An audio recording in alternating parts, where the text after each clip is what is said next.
días a todos. Buenos días. ¿Cómo amanecieron hoy, hermanos? Bendecidos, ¿verdad?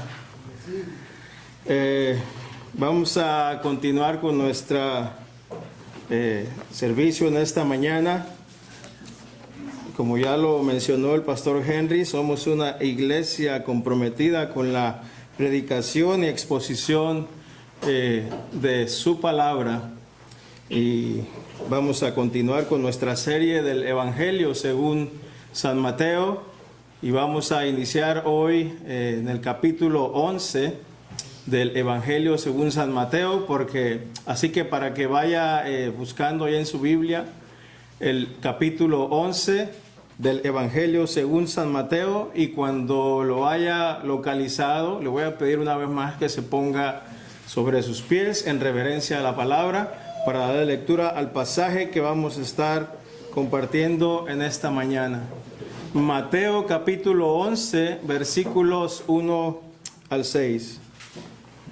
Dice la palabra del Señor: Cuando Jesús terminó de dar instrucciones a sus 12 discípulos, se fue de allí a enseñar y a predicar en las ciudades de ellos.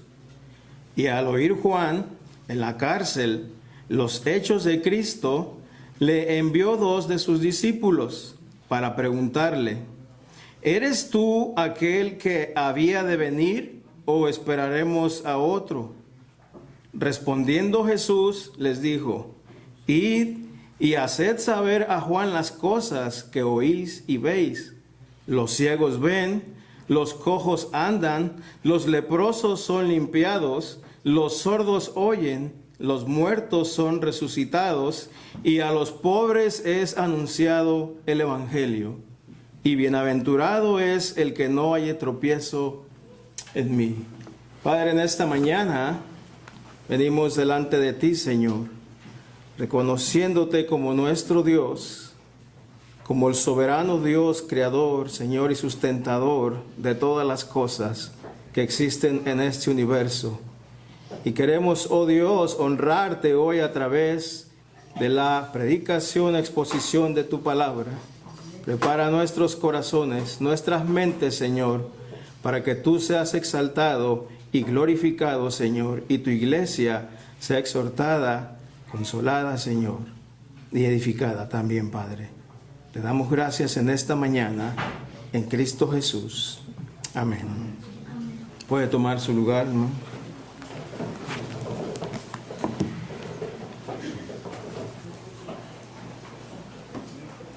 Bien, vamos a continuar. Así que abróchese sus cinturones, y si ve por ahí a su vecino que se está durmiendo, ya sabe, hermanos, póngale un codazo, ¿verdad? No lo deje que se duerma. Vamos a estar viendo en esta mañana acerca de un tema muy importante que nos compete a todos como creyentes. Y por consecuencia el título del sermón o del tema es la duda de Juan el Bautista. Cuando vamos a ver estadísticas, las estadísticas nos dicen que la mayoría de los creyentes cristianos, en algún momento de nuestra vida hemos llegado a cuestionar nuestra fe. Eso son lo que nos indican las estadísticas. En algún momento de nuestra vida como cristianos hemos llegado a cuestionar nuestra fe. Y como consecuencia, ¿verdad?, de cuestionar nuestra fe, pues obviamente surgen interrogantes, ¿verdad?, preguntas. Entonces, el cristiano creyente tiene preguntas a veces, y esas preguntas a veces son preguntas que no encontramos una respuesta, o a veces en ocasiones, ¿verdad?, nos hace dudar de nuestra fe. Así que esas preguntas o interrogantes que surgen dentro de nosotros, algunas veces nosotros las hacemos públicas o las hacemos conocidas. Vamos y le preguntamos al pastor, ¿verdad?, a un líder o a un hermano de confianza. Sin embargo, en otras ocasiones nos guardamos nuestra duda y nos quedamos con ella. las incertidumbres, las inseguridades y las dudas, escuche, caminan a la par de la fe de cada creyente. Las incertidumbres, inseguridades y dudas caminan a la par de cada creyente. Dicho de otra manera, es muy común, o yo hasta me atrevería a decir que pudiera ser, o pudiéramos considerarlo hasta normal, que tengamos dudas en nuestro peregrinaje como cristianos o como iglesia que somos de Cristo de este lado del sol. Sin embargo, escúcheme, eso no significa que tener dudas de nuestra fe sea la manera correcta de vivir nuestro cristianismo. El hecho de que tengamos dudas y a veces lo consideremos hasta normal, eso no significa que esa sea la manera correcta que nosotros debemos de vivir nuestro cristianismo. Nosotros a veces dudamos, hermanos, porque vivimos en un cuerpo corrupto que lucha día a día contra los deseos de la carne. Y también vivimos y tenemos pensamientos corrompidos que luchamos con ellos día a día, hermanos, que van en contra de los designios de Dios. Y esa es la razón por la que nosotros a veces flaqueamos. Cuando viene la prueba y comienza la lucha, la incertidumbre entonces se apodera de nosotros y entonces llega la duda y nos hace perder el equilibrio. La duda. Pues como hemos estado viendo el Evangelio de Mateo, nosotros sabemos que Mateo no nos presenta, ¿verdad?, una cronología de los hechos del ministerio de Jesús. Mateo está enfocado en presentar a Jesús, en exponer, en hacer público, ¿verdad?, a poner a Cristo como el Mesías y el cumplimiento del reino de los cielos. Entonces nosotros ahora llegamos al capítulo 11, porque hemos visto, ¿verdad?, desde que iniciamos esta serie, hemos visto los cumplimientos proféticos en la vida y ministerio de nuestro Señor Jesucristo. Desde su nacimiento hasta las obras milagrosas que Él ha venido realizando, ¿verdad? El poder que Jesús tiene sobre Satanás, como vimos en el capítulo 4, la autoridad que Jesús tiene para enseñar, como vimos en el sermón del monte, desde el capítulo 5 al capítulo 7, vimos que Jesús tiene poder para otorgar sanidad, y ya en el capítulo 10 nosotros vemos que Jesús llama y comisiona a 12 de sus discípulos para encomendarles a una misión especial.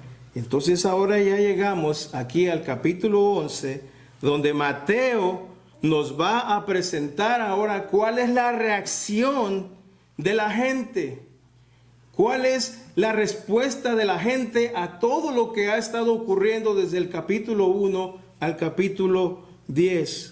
Entonces, todo lo que Cristo ha estado haciendo y ha estado diciendo, ahora nosotros vamos a ver cuál es la respuesta que la gente tiene a los hechos de Jesús. Y una de las primeras reacciones a partir del capítulo 11 que Mateo nos presenta tiene que ver precisamente con esta reacción de Juan. La duda que tiene Juan acerca del Señor, ¿verdad? La duda de Juan el Bautista. Sin embargo, quiero hacer la salvedad, hermanos, que la duda de Juan no era producto de la pecaminosidad interna, ¿verdad?, de Juan el Bautista, ni tampoco era producto de la incredulidad. Juan, hermanos, no estaba cuestionando la veracidad de la palabra de Dios revelada en el Antiguo Testamento. Juan más bien estaba inseguro acerca de su comprensión de esas verdades que enseñaba el Antiguo Testamento. Dicho de otra manera, Juan quería confirmar, hermanos, lo que él ya había creído. Entonces nos encontramos aquí con Juan el Bautista. A partir del versículo 1, Mateo nos dice que después de que Jesús encomienda a sus discípulos, los envía a predicar, ya en el versículo 1 Mateo nos dice que Jesús, después de haberles dado instrucciones a sus discípulos, Jesús lo que hace es que se fue a predicar y se fue a enseñar a otros lugares. Y no tenemos nosotros información de la misión de los 12 discípulos en este segmento, ¿verdad? O en este evento. Y Jesús, aparentemente, durante este tiempo, Él continuó ministrando solo. Cristo sabía, hermanos, cuál era su función durante su ministerio. Él sabía que no había descanso, ¿verdad? Él se fue a predicar y a enseñar a otros lugares. Él no tenía descanso. Cristo, nosotros vemos aquí que Él no dijo, dice, bueno, ya yo ahora escogí a 12 personas, los voy a enviar y mientras pues me voy a echar unas vacacioncitas, ¿verdad? En lo que regresan estos muchachos a ver cómo les va en la misión que los estoy encomendando. No, hermanos, Él sabía cuál era su función. En una ocasión, Él dice que el Evangelio de Marcos nos dice que el apóstol Pedro se aproxima a Él y lo está buscando y le dice, Señor, ¿dónde has estado? Todos te están buscando. Dice que cuando era de día, salió y se fue Jesús a un lugar desierto y la gente le buscaba. Y llegando a donde estaba le detenían para que no se fuera de ellos. Pero ¿cuál fue la respuesta de Jesús? Jesús le dijo, es necesario que también a otras ciudades anuncie el evangelio del reino de Dios, porque para esto he sido enviado. Jesús tenía claro, hermanos, cuál era su misión aquí en la tierra durante ese periodo de ministerio que Él estuvo en la tierra. Él había venido a predicar y a anunciar las buenas nuevas del evangelio. Y esa es una exhortación para nosotros, hermanos. A veces se nos olvida que somos creyentes, se nos olvida que somos cristianos y nos enfocamos tanto en las responsabilidades y actividades que tenemos de este lado del sol que no hay tiempo para compartir el evangelio. Y la Escritura nos manda que debemos de predicar en todo momento, en todo tiempo y en toda ocasión, hermanos. Y ese es el ejemplo claro que nosotros vemos de nuestro Señor Jesucristo. A pesar de que Él comisionó a 12 personas, Él se fue por separado a continuar con su misión, su ministerio, a predicar y a enseñar el evangelio. No se tomó un descanso Jesús, no se tomó unas vacaciones. Él continuó predicando el evangelio. Y nosotros a veces no tenemos tiempo, ¿verdad? Estamos tan enfocados en el trabajo que no tenemos tiempo de compartir el evangelio. Estamos tan enfocados en las responsabilidades que tenemos, ¿verdad? Que no tenemos tiempo de compartir el evangelio. Estoy tan enfocado en mi familia, en los quehaceres de la casa, en lo que tengo que hacer aquí, lo que tengo que hacer allá, lo que tengo que llevar, lo que tengo que traer, que se nos olvida compartir el evangelio. Pero la responsabilidad de predicar el evangelio, hermanos, está gravitando sobre la cabeza de cada creyente. Nosotros debemos de compartir y predicar el evangelio, como lo hizo Jesús. No tenemos vacaciones, no hay excusas. Si estamos de vacaciones, en cualquier oportunidad que tengamos, prediquemos el evangelio. En nuestro trabajo, en cualquier lugar que nosotros nos encontremos, prediquemos el evangelio. Jesús entonces se fue a compartir y a predicar el evangelio a otros lugares. Y el versículo 2 nos dice que al oír Juan en la cárcel los hechos de Cristo, le envió 2 de sus discípulos para preguntarle, ¿eres tú aquel que había de venir o esperaremos a otro? Aquí tenemos nosotros a Juan el Bautista mandando a 2 de sus discípulos a cuestionar o a preguntarle a Jesús acerca de su identidad. ¿Eres tú el que ha de venir o debemos de esperar a otro? Y es curioso que Juan tuviera dudas sobre la identidad de Cristo cuando nosotros sabemos por los evangelios que Juan fue el precursor de Cristo. Juan fue el heraldo de Cristo. Juan fue el que preparó el camino para que Cristo llegara, ¿verdad? Juan había hablado, hermanos, cosas maravillosas de Jesús.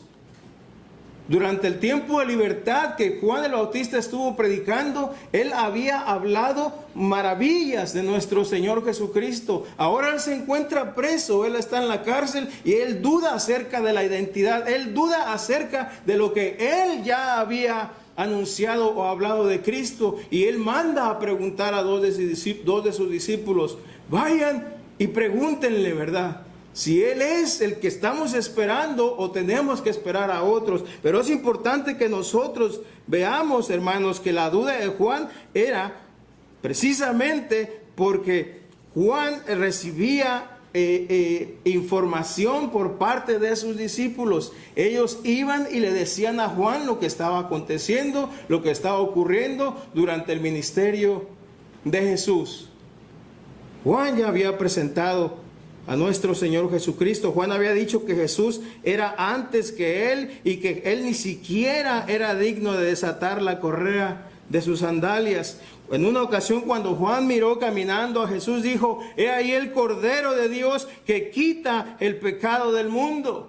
Cuando Jesús fue a Juan para que lo bautizara, Juan el Bautista le dijo: no, yo necesito que tú me bautices a mí. ¿Cómo vienes a mí para que yo te bautice?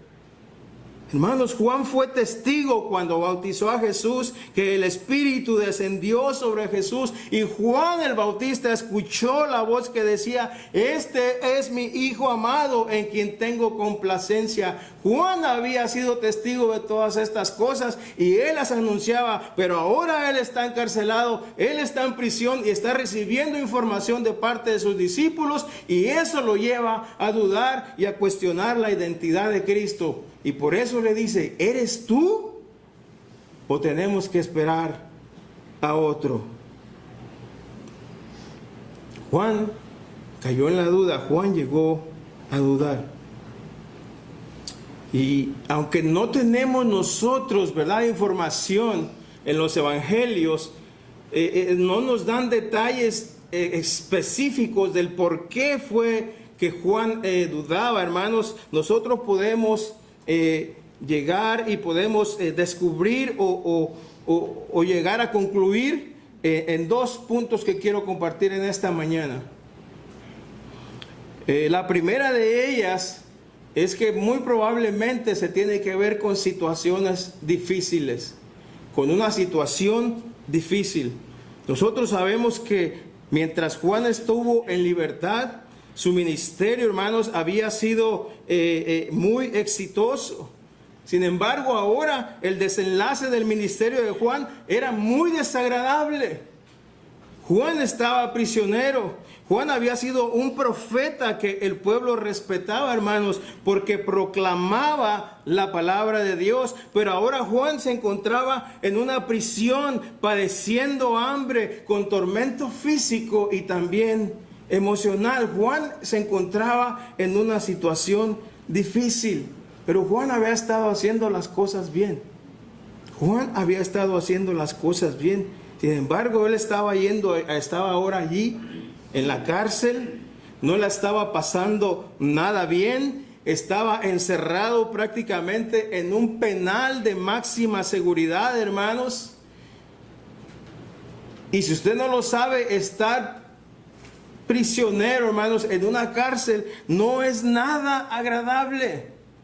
No es nada agradable. Las prisiones que conocemos el día de hoy no tienen nada que ver ni se comparan a las prisiones de hace más de 2000 años o hace 2000 años. Juan estaba encerrado en un fuerte, hermanos, aislado, donde no tenía luz, no tenía, si hacía frío no había cómo calentarse, si hacía calor no tenía aire acondicionado, no tenía una cama, una cobija, y ahí estaba Juan.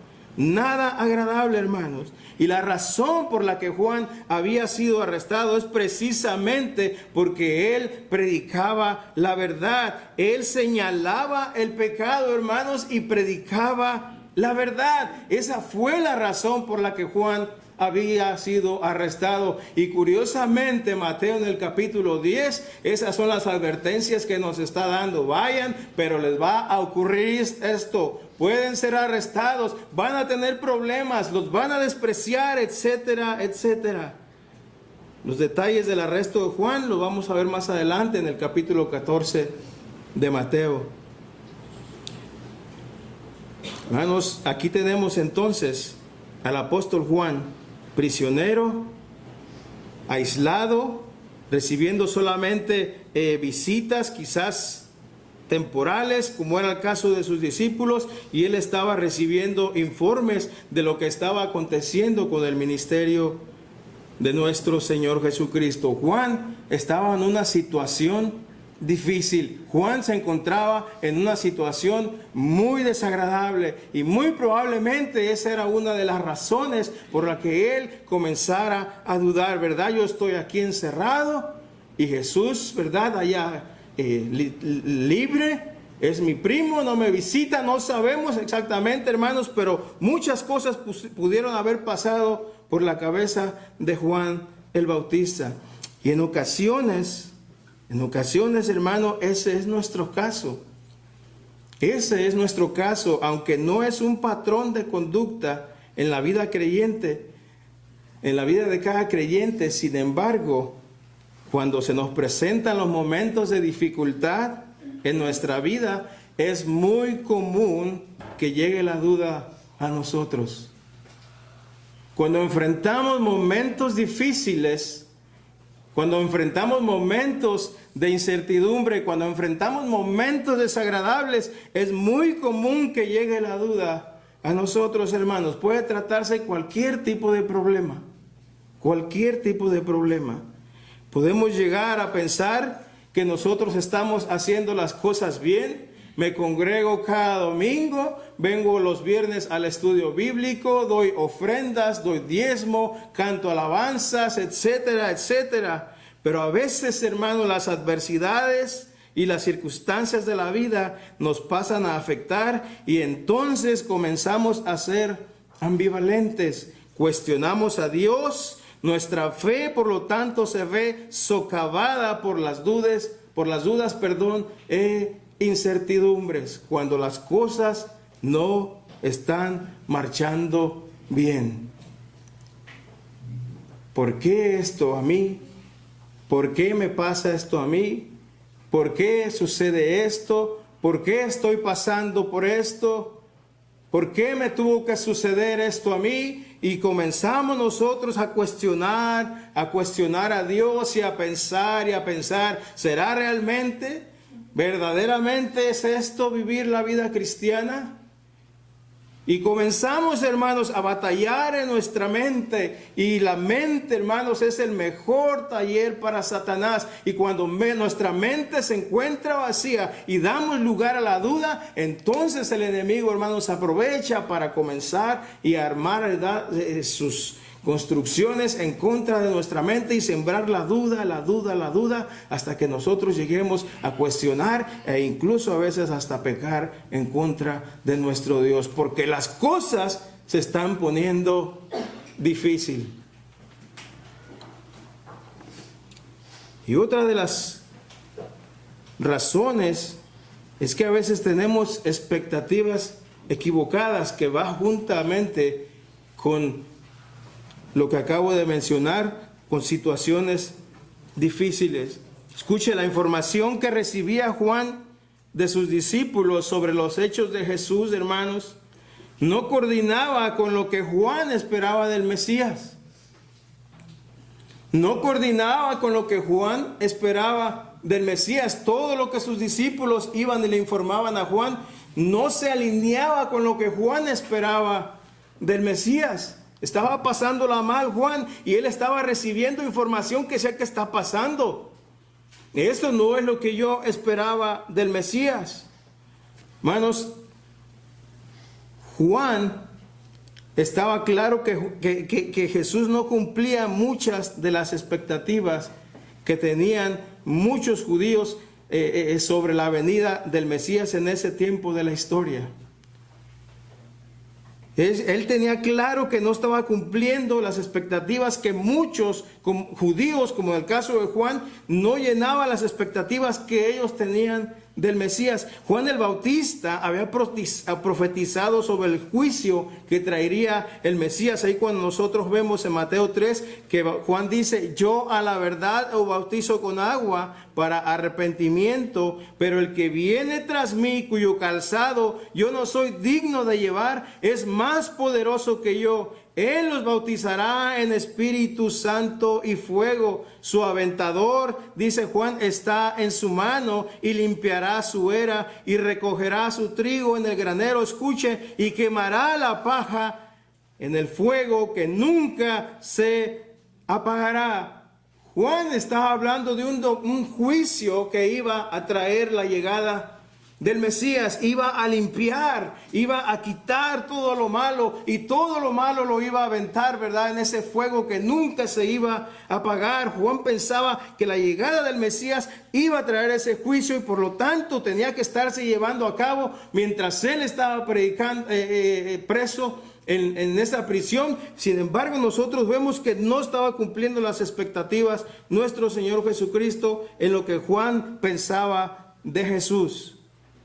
¿Por qué razón? Porque el dominio romano seguía vigente. No debemos olvidar que el pueblo de Israel estaba bajo el imperio romano. Juan estaba en la cárcel. Debió haber estado bien confundido, porque Juan dice: Roma sigue gobernando, el pecado sigue desenfrenado y la corrupción política y religiosa sigue gobernando en el pueblo, y es el pan de cada día. Estas no son las expectativas que yo tengo del Mesías. Él tenía que haber traído juicio. Ya ha pasado más de un año y aparentemente no ha ocurrido nada. Bueno, la expectativa de Juan era correcta. Él estaba correcto en esas expectativas que él tenía del Mesías. Sin embargo, Juan no tenía un panorama completo y claro de cuándo y cómo iba a suceder ese juicio que el Mesías iba a traer. El Mesías iba a venir en juicio, y por lo tanto Juan esperaba que su aventador, ¿verdad?, lo que ya tenía su aventador en su mano, y empezara a limpiar la era y a quemar la paja. Por lo tanto, Juan esperaba que Jesús mostrara todo su poder al mundo y que llevara un juicio absoluto, completo en todo el mundo. Y no estaban ocurriendo estas cosas. Juan, hermanos, estaba pensando y ocurriendo que ese juicio tenía que ser presente, tenía que haber ocurrido ya. Sin embargo, Juan no estaba equivocado en sus expectativas. En lo que Juan se había equivocado era en el tiempo que él estaba esperando ya ese juicio. Pero ese juicio, hermanos, está programado para la segunda venida de nuestro Señor Jesucristo. Aparte de eso, de la información que Juan recibía de sus discípulos, es que Jesús compartía con pecadores y publicanos. Juan haber dicho: ¿qué es todo esto?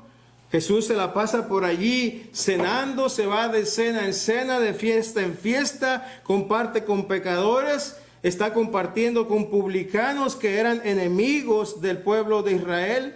Y no nada más eso, también los discípulos de Juan fueron y le dijeron que los discípulos de Jesús no ayunaban como lo hacían los fariseos y los discípulos de Juan. Todas estas cosas, toda esa información, hermano, le estaba llenando a la cabeza a Juan el Bautista. No coincidía con lo que él esperaba del Mesías. También fueron y le dijeron que Jesús, ¿verdad?, había formado por ahí un grupito de 12 personas que no tenían una buena reputación en el pueblo. Por ahí había publicanos, había sicarios, había pescadores, etcétera, etcétera. Nada de estas cosas coordinaba con lo que Juan esperaba del Mesías. Por eso es que él dice: bueno, ¿qué es todo esto que está pasando? ¿Es o no es? Y por eso manda a preguntar: ¿eres tú o tenemos que esperar a otro? Expectativas equivocadas, hermano. Y la razón por la que nosotros a veces dudamos también es porque tenemos expectativas equivocadas. Tenemos expectativas equivocadas. Cuando se nos presentan las adversidades, problemas en nuestra vida, nuestra fe se tambalea porque las expectativas que tenemos de Dios hacia nosotros a veces no son lo que nosotros esperamos de Dios. Tenemos expectativas equivocadas porque cuando está la lucha, cuando está la prueba, cuando tenemos dificultades, nosotros, hermanos, tenemos una expectativa equivocada de Dios, porque cuando estamos atravesando esas dificultades, nosotros tenemos o pensamos que no deberíamos de estar atravesando esas dificultades, como por ejemplo una enfermedad, ¿verdad? Un cáncer, un diabetes, etcétera, etcétera. ¿Cómo me puede pasar esto a mí? Esto no coordina con las bendiciones que la Escritura nos dice que cada creyente, que cada hijo de Dios debe de tener. Una falsa expectativa. O si tenemos problemas en el matrimonio, problemas con los hijos, problemas con la familia, la situación económica, etcétera, etcétera, etcétera. Podemos hacer una lista interminable de problemas que nosotros enfrentamos. Y tenemos una expectativa equivocada de Dios cuando nosotros nos enfrentamos a este tipo de situaciones. ¿Por qué les digo que tenemos una expectativa equivocada, hermanos? Porque queremos que Dios nos resuelva todos los problemas. Queremos que Dios venga y nos resuelva todos los problemas. Y las cosas no son así, hermano. No estoy diciendo que no debemos de creer y confiar y que Dios tiene el poder de ayudarnos a salir, de tomarnos de la mano y ayudarnos a salir de ese problema. Pero las cosas no funcionan así. Dios no está a nuestro servicio. Dios no es una lámpara de Aladino, ¿verdad? Ay, qué problemas tengo ahora en mi matrimonio y voy a frotarle la lámpara para que venga Dios y cambie a mi marido, para que venga Dios y cambie a mi mujer. Ahora estoy enfermo, ¿verdad? Y voy a frotar ahí la lámpara, ¿verdad? También para que Dios venga y me dé sanidad. Las cosas no funcionan así y tenemos expectativas equivocadas de Dios. Pensamos nosotros a veces que por ser cristianos no debemos atravesar por ninguna adversidad, por ninguna desdicha o por ningún infortunio. Y esa es una falsa expectativa que nosotros tenemos de Dios, hermanos. Porque somos hijos del Rey, porque somos creyentes, porque hemos sido lavados y por esa razón ahora nosotros tenemos que vivir de victoria en victoria y que nada nos debe de pasar. No debemos olvidar, hermanos, que de este lado del sol, escúcheme, de este lado del sol nuestra condición humana está expuesta a sufrir y a padecer todo tipo de situaciones y problemas que puede experimentar todo ser humano que viva de este lado de la tierra. Déjeme le digo esa realidad y esa verdad. Toda persona, hermano, sea creyente o no sea creyente, nosotros no debemos olvidar que por nuestra condición humana estamos expuestos a sufrir y a padecer todo tipo de situaciones y problemas que pueda experimentar todo ser humano que vive de este lado del sol. Hermano, si tengo un problema de salud, si ya el doctor me dijo que tengo que bajarle a los azúcares, que tengo que bajarle a las grasas, etcétera, etcétera, es mi responsabilidad. Dios no tiene que venir a solucionarme ese problema. Yo soy responsable de ese problema de salud.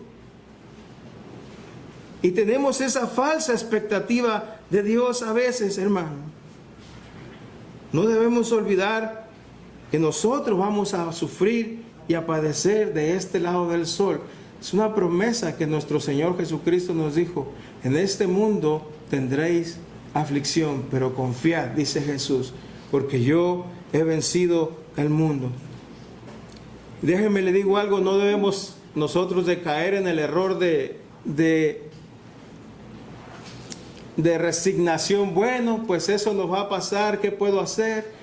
Si ya Dios sabe, si ya tengo que sufrir, tengo que padecer. No debemos de caer en el error de decir, bueno, pues me tengo que resignar. No, hermanos, nosotros sabemos que Dios quiere lo mejor para nosotros. Nosotros sabemos que Dios nos ama, pero lo mejor que Dios tiene para nosotros es lo que Él decide otorgarnos y no lo que nosotros querramos. Eso es lo que Dios tiene para nosotros, porque nuestra esperanza, hermanos, no descansa solamente en esta vida o debajo del sol. Déjeme le digo, esa no es nuestra esperanza, hermanos. No está mal que usted sea prosperado, no está mal que usted tenga una excelente salud, no está mal que usted tenga una excelente familia, un excelente matrimonio, no, hermanos, pero nuestra esperanza, nuestro propósito no es de este lado del sol. Si usted estaba esperando que todo sea pura vida y color de rosa de este lado del sol, tiene una falsa expectativa, hermanos, de las cosas del Señor, de su fe, hermanos. Porque como dijo el apóstol Pablo, si hemos esperado en Cristo para esta vida solamente, si espero en Cristo para esta vida debajo del sol solamente, dice el apóstol Pablo, entonces somos de todos los hombres los dignos, los más dignos, dice Pablo, de lástima. Si mi esperanza en Cristo es solamente para esta vida, entonces somos de todos los hombres los más dignos de lástima. ¿Por qué razón, hermanos? Porque nuestra esperanza no es aquí. Nuestra ciudadanía no pertenece aquí, hermanos.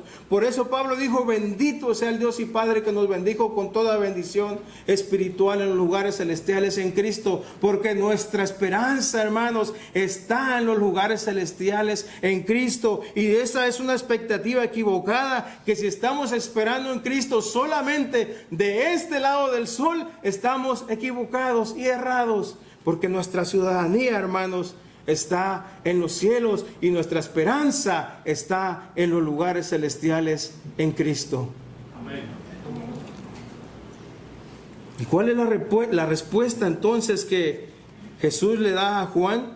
Bueno, llegan y le preguntan, Jesús no discute con los discípulos de Juan, Cristo les muestra su identidad y Él les demuestra con hechos. ¿Ustedes quieren saber quién soy yo? ¿Juan quiere saber quién soy yo? Bueno, ahorita van a ver.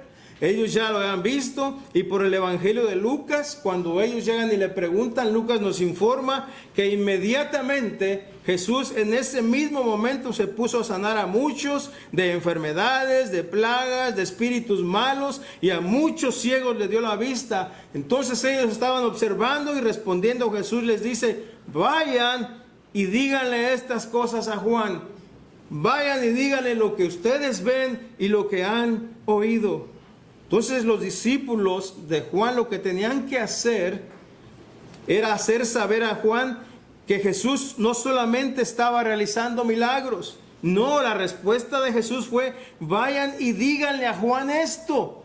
Díganle esto a Juan, no le digan, mira cuántos ciegos sanó, a cuántos leprosos limpió. No. Díganle esto a Juan. Los ciegos ven, los cojos andan, los leprosos son limpiados, los sordos oyen, los muertos son resucitados y a los pobres es anunciado el evangelio. Hermanos, Cristo lo que estaba haciendo en este momento, hermanos, es que estaba citando la palabra de Dios.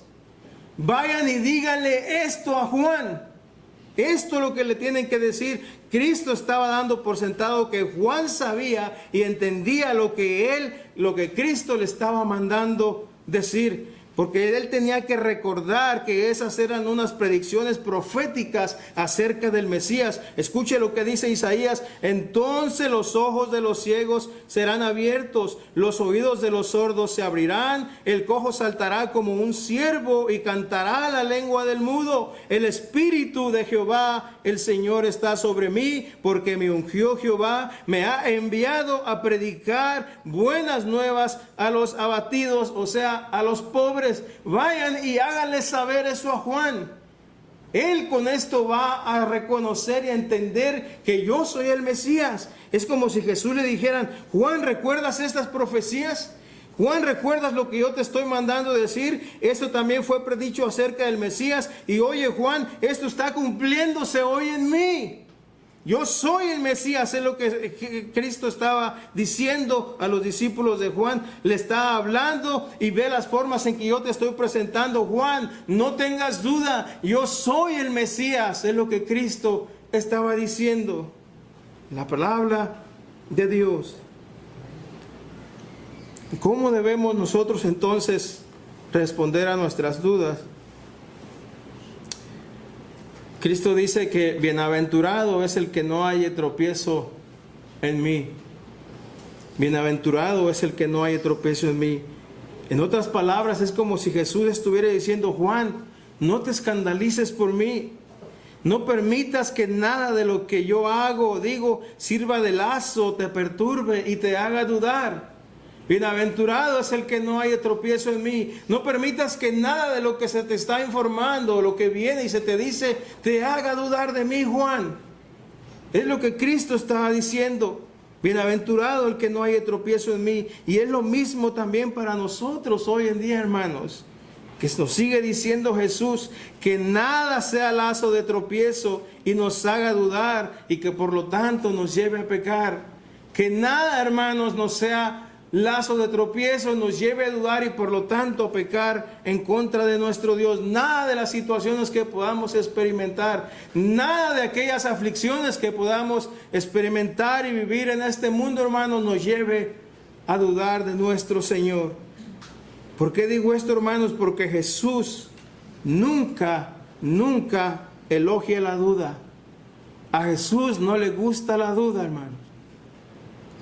Por el contrario, nosotros vemos en los evangelios reprendiendo en diferentes maneras y en diferentes eventos a sus discípulos por falta de fe. Por falta de fe. Nosotros vemos, ¿verdad?, reprendiendo a los discípulos, diciéndoles: ¿por qué dudan? Usted recuerda cuando el apóstol Pedro, en una ocasión el Señor camina sobre las aguas y ellos lo ven y se espantan y le dicen: no teman, yo soy. Y Pedro, ¿verdad?, siempre tan intrépido, le dice: Señor, si eres tú, también manda que yo camine y vaya sobre ti, sobre las aguas. Y él le dice: vamos, Pedro, adelante. Cuando Pedro sale de la barca y comienza a caminar, Pedro comienza a caminar sobre las aguas. Pero la Escritura nos enseña, nos dice, ¿verdad?, que tuvo miedo, temor y dudó y por lo tanto se hundió. Señor, sálvame, sálvame, Señor. Y me extraña que Pedro pidiera ayuda, ¿verdad?, que lo salvara siendo pescador. Pedro era un excelente nadador. Pero la duda lo llevó a que se hundiera. Jesús lo que hace es que toma su mano, lo saca, lo levanta y le dice: ¿por qué dudaste, Pedro? ¿Por qué dudaste? ¿Por qué dudamos nosotros también entonces, hermanos? ¿Por qué dudamos si el Señor nos ha sacado de lo peor, de lo vil? Nos toma de su mano, hermanos, y nos dice: vayan, mira, yo soy esto, la palabra habla sobre mí, ellas dan testimonio de mí. ¿Y por qué dudamos, hermano? ¿Por qué somos capaces de dudar? Nunca, hermanos, nunca le ha gustado la duda a nuestro Dios, a nuestro Señor Jesucristo, hermano. Lo que Cristo vemos es elogiar, por lo tanto, la fe de las personas, no la duda, no las incertidumbres, no las interrogantes, hermanos, sino Cristo siempre ha elogiado y le gustaba, ¿verdad?, ver en la fe, hermanos, de personas que le sorprendían. Independientemente de cualquier persona que se tratara. Usted recuerda al centurión que Jesús le sanó a un siervo. Él fue y le sanó y él dijo que tenía fe. Y Jesús, sorprendido, dijo: nunca he hallado tanta fe en Israel como en este hombre. A Jesús le encantaba, hermano, que creyeran, que confiaran en Él. Nuestras dudas, por lo tanto, hermano, no son producto de nuestra incredulidad. Lo que pasa es que nosotros queremos confirmar lo que ya creemos. Queremos confirmar lo que ya creemos. Dice la palabra de Dios en 2 de Timoteo que si somos fieles, Dios permanece fiel y Él no puede negarse a sí mismo, hermanos. Aunque nosotros dudemos, Dios siempre va a ser fiel con nosotros. Por lo tanto, cuando venga la duda, cuando venga la pregunta, cuando venga la incertidumbre, nosotros tenemos que hacer lo que hizo Juan, hermano. Tenemos que ir con Jesús. Tenemos que ir con Jesús, hermanos. Porque Él es fiel. Por lo tanto, porque Él es fiel, podemos ir a Él. Aunque tengamos dudas respecto a Él, hermanos, Él sigue siendo fiel. Solamente tenemos que ir a Jesús, y cuando nosotros vamos a Jesús, nuestras dudas, hermanos, van a ser aliviadas. Tenemos que ir a Jesús, a Jesús, a Jesús solamente. Porque usted recuerda cuando Pedro dijo: ¿a quién iremos, Señor, si solamente tú tienes palabras de vida eterna? Porque no hay otro nombre dado en los cielos, dado a los hombres bajo el cielo, hermano, en cual podamos ser salvos, ¿verdad? Y que se doble toda rodilla solamente a Jesús, a Jesús, a Jesús, hermanos. Tenemos que ir a la palabra. Cristo dirigió a Juan a la palabra de Dios, hermanos. Todas las respuestas a nuestras dudas e interrogantes, escuche, sobre nuestra fe. Todas las preguntas, nuestras dudas e interrogantes sobre nuestra fe, hermanos, nosotros las vamos a encontrar en la palabra de Dios. Todas nuestras dudas e interrogantes sobre nuestra fe las vamos a encontrar en la palabra de Dios. Si queremos saber cómo educar a nuestros hijos, está la palabra de Dios. Queremos tener un buen matrimonio, está en la palabra de Dios. Si no funciona nuestro matrimonio, tenemos la palabra de Dios. Cualquier circunstancia o situación, nosotros, hermanos, lo encontramos en la palabra de Dios. Y cuando la duda venga a nosotros, hermano y hermana, acuérdate de lo que Dios nos ha dado. Acuérdate de lo que Dios nos ha dado. Recuerda también de dónde te ha rescatado el Señor. Recuerda de dónde te ha rescatado el Señor. Hermanos, hoy estamos con vida. Hoy estamos con vida. A pesar de que hay situaciones y circunstancias difíciles, hoy estamos con vida, estamos sanos. Hoy estamos aquí, Señor. Dios ha tenido cuidado de nosotros, por lo que nosotros podemos decir hoy aquí: gracias, Señor, porque estamos aquí. Él está con nosotros, hermanos, todos los días hasta el fin del mundo. Al Señor sea la gloria por los siglos de los siglos.